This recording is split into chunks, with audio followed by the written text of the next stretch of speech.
In April 2025, a news report sliced through the polished image of the Pawn Star celebrity like a cold, sharp blade, a man once adored by millions for his sharp business wit. He was arrested, accused of being the mastermind behind an international criminal organization.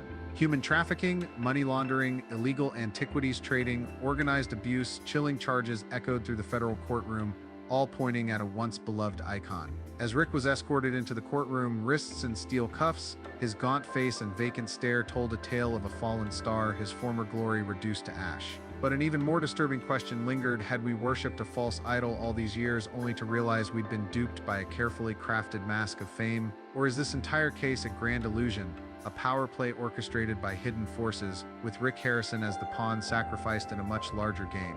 Join us as we step inside the courtroom where the curtain begins to lift and the truth starts to bleed through. The federal courtroom in Las Vegas was cloaked in a suffocating silence, the air seemingly frozen as the doors swung open. All eyes turned to the man who entered, Rick Harrison, the pawnshop king of Pawn Stars, once beloved by millions for his charm and uncanny ability to appraise the rarest of artifacts. But today, Rick was no longer a shining television icon. He stood as the defendant in a grim criminal trial, facing allegations tied to an international crime empire.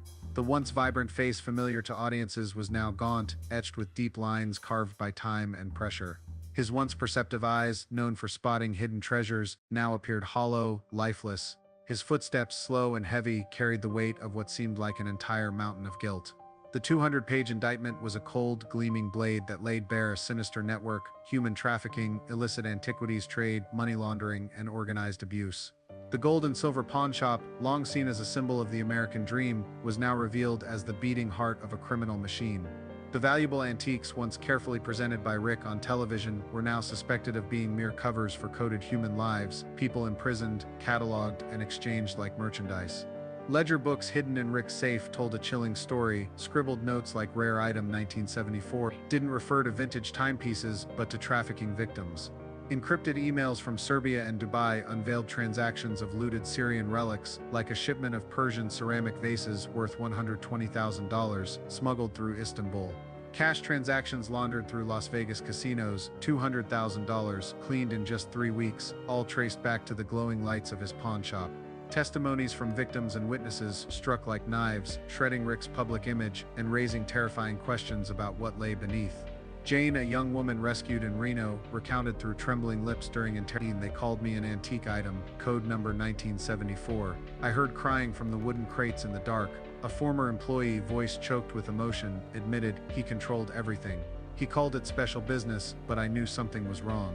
These chilling details painted a portrait of a stranger, a Rick Harrison not as a television star, but as the mastermind behind a ruthless network.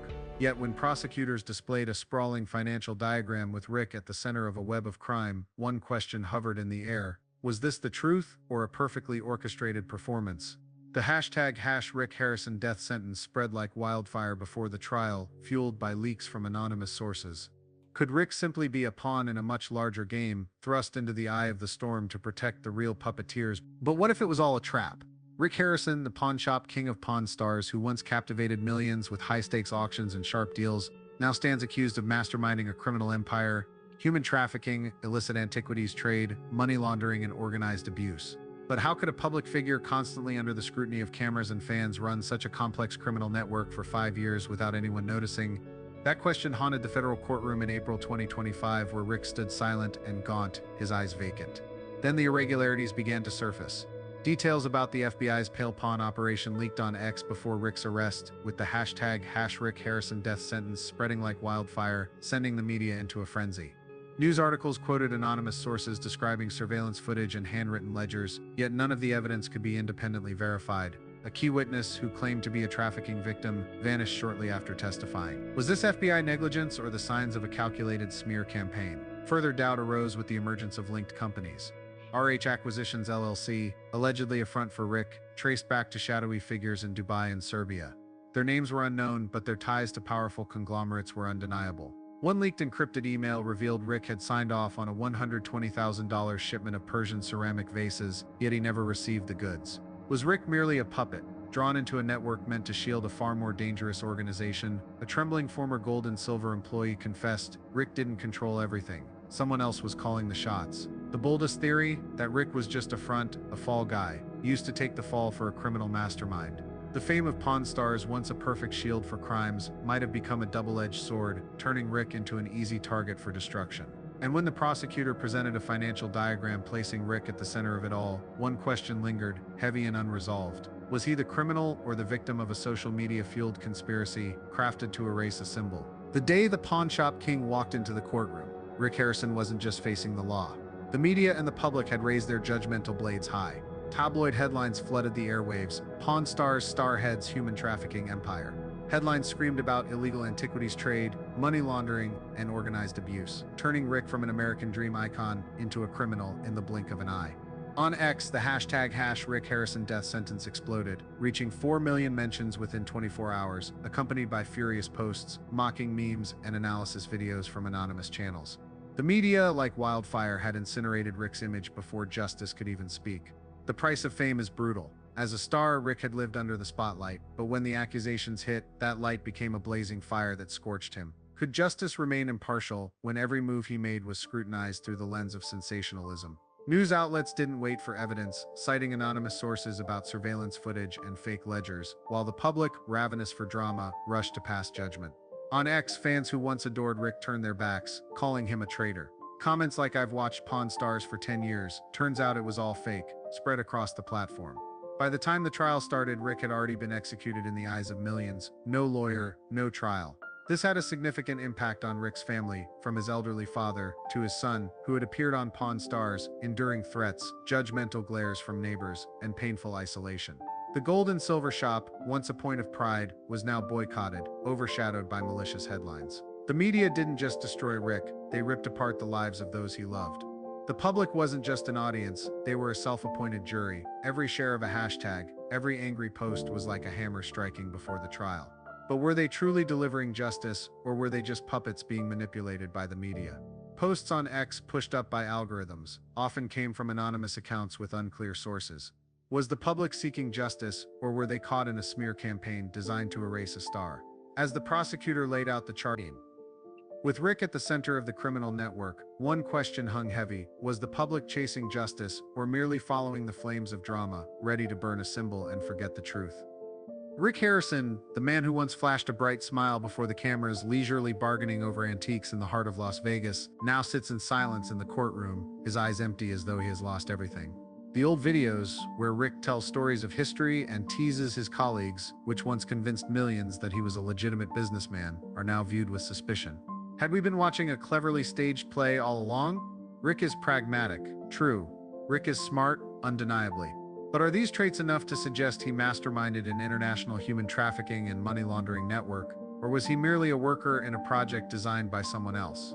There are encrypted emails, surveillance footage, handwritten ledgers, but also too many gaps, too many murky details yet to be revealed. We see part of the truth, but the rest could very well be obscured by hands more powerful than Rick's. But a surprising detail from the FBI has only deepened the suspicions. A secret list of powerful figures, from tycoons to high-ranking officials, was found to be linked to the illegal antiquities trade. These names, hidden behind shady deals in the Middle East, could very well be the clear motive to make Rick disappear. As a television star, Rick is the perfect target to distract public attention, concealing their secrets. The gaps in the charges, the timely leaks of rumors, only reinforce the theory: Rick may not be the criminal mastermind, but the victim of a drama orchestrated by someone else. In a world where the media shapes perceptions and justice often lags behind the viral spread of a hashtag, we must ask ourselves, who is Rick Harrison? A cold, dark architect manipulating audiences for over a decade, or a loyal pawn caught in a game he couldn't even fully see? When the spotlight fades, only one haunting question remains: are we witnessing the downfall of a villain or the triumph of deception? Perhaps the greatest lesson lies not in whether Rick Harrison is a criminal or a victim, but in how we, ordinary people, need to learn to view the world as more complex than what is presented before us. In a society where everything is easily painted either in rosy hues or darkened shadows, we often forget that people are not simply black or white. Great crimes sometimes hide behind a facade of kindness, and those who are convicted may be victims of underground forces or the fateful mistakes of destiny. It's easy to turn someone into a symbol or a monster, but this very ease of judgment is what makes us vulnerable to manipulation and misdirection. The lesson here is this: stay alert, even when everyone around you is either outraged or praising. Don't rush to love, and don't rush to hate. Instead of idolizing or condemning, learn to ask questions and accept that the truth is often complicated and never comfortable. This world is not simple. And sometimes, the wisest thing we can do is to embrace that complexity without losing kindness, selective skepticism, or a heart that knows how to think. In the end, Rick Harrison's case is not just the downfall of a television icon, but also a warning about how the truth can be obscured beneath a glossy surface. Allegations of human trafficking, money laundering, and organized crime have revealed the dark side of a man once beloved. However, this also raises a bigger question. Have we truly seen the whole truth, or is this just a part of a deeper conspiracy? A whirlwind of rumors clouding everyone's judgment. And is Rick Harrison really the culprit, or merely a pawn in a power game we don't fully understand? Has this story ended, or is it just the beginning of a greater secret waiting to be exposed?